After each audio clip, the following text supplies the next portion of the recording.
Seen every billionaire secret story already. This one will prove you wrong, because what you're about to hear shattered a powerful man's pride, rewrote his understanding of love, and exposed a truth so shocking it still echoes through a glass and steel mansion overlooking the Pacific. So before we begin, hit subscribe right now and turn on notifications, because stories like this, raw, emotional, and unforgettable, are released here first, and you won't want to miss what happens next in America's most haunting true-style narratives. Now here is the story. Billionaire tech magnate Jonathan Hale had everything money could buy. Private jets, senators on speed dial, a mansion so large it required a map. But there were two rooms he rarely entered without a tightness in his chest. The twin nursery at the west wing of the estate where his disabled twins, Noah and Nora, lived in a carefully controlled world of therapists, schedules, and silence, both born with severe neurological impairments that left them unable to speak and limited in movement, a reality Jonathan had never emotionally accepted, instead outsourcing their care to doctors, nurses, and staff while burying himself in work and bitterness after his wife died during childbirth. A grief that hardened into control, and control that slowly turned into suspicion, because Jonathan trusted systems, data, and surveillance more than people, and when a former employee whispered that you never really know what happens when you're not watching, Jonathan listened, and within a week, he secretly installed discreet cameras throughout the wing, hidden in smoke detectors, vents, and picture frames. Not to protect his children, he told himself, but to confirm that the staff were doing their jobs, especially the newest hire, a quiet black cleaner named Elijah Moore. A man in his early 40s with worn shoes, gentle eyes, and a past Jonathan never bothered to ask about, because in Jonathan's world, cleaners were invisible. Background noise in the symphony of wealth, yet something about Elijah unsettled him.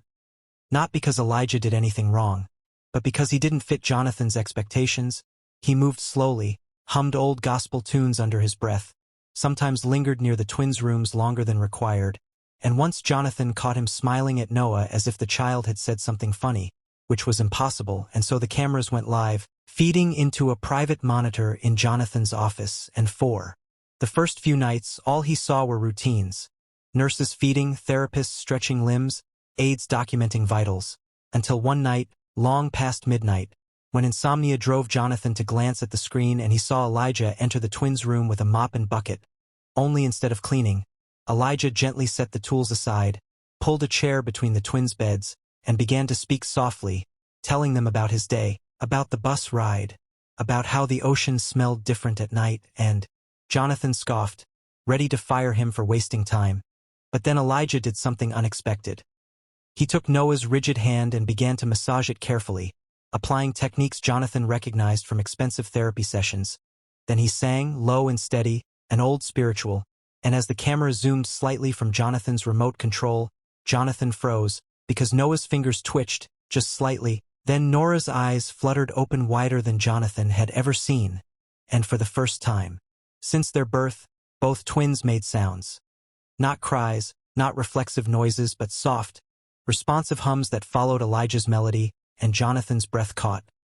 his fingers trembling as he rewound the footage again and again, convinced it was coincidence. Yet the next night it happened again, and the next, Elijah returning after hours, never aware of the cameras, never doing anything inappropriate, only talking, singing, stretching, reading aloud,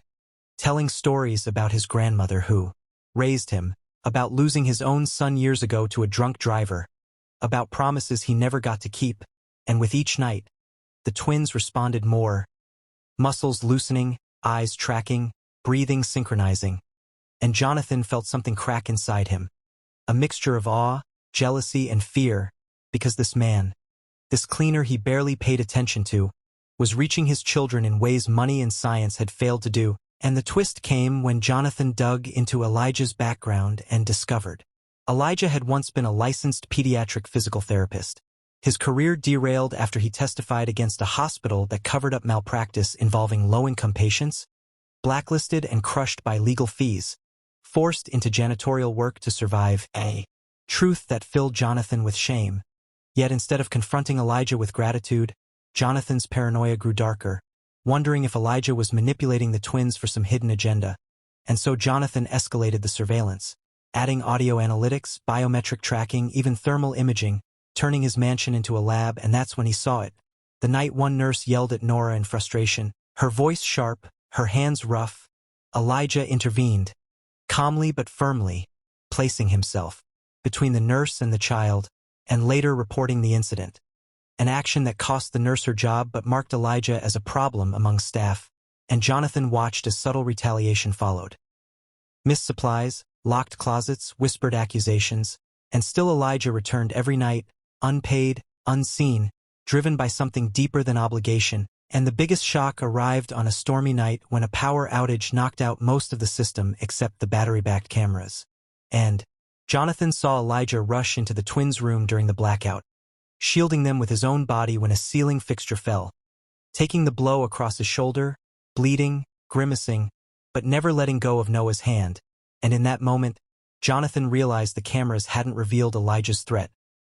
They had exposed Jonathan's own absence, and the story could have ended there, with a tearful confrontation and a raise, but life twisted again when Elijah collapsed days later, hospitalized, with complications from untreated injuries and exhaustion, and as Jonathan stood by the hospital bed, the billionaire who owned entire city blocks finally spoke honestly, apologizing not just for mistrust but for years of emotional abandonment, and Elijah, weak but smiling, asked Jonathan a question that changed everything. "When was the last time you talked to your kids like they could hear you?" And Jonathan had no answer, and so the final act unfolded slowly, painfully, beautifully. Jonathan dismantled the surveillance system, fired managers who fostered abuse, funded an independent care program led by Elijah when he recovered. But more importantly, Jonathan learned to sit, to sing badly, to read aloud, to touch his children without fear, and months later, during a therapy session, Noah squeezed Jonathan's finger deliberately for the first time,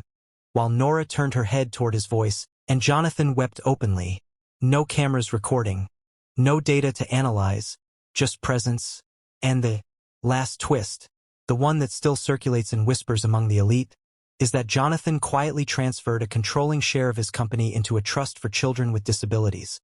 naming Elijah as one of the trustees, because the richest lesson he ever learned wasn't from a screen,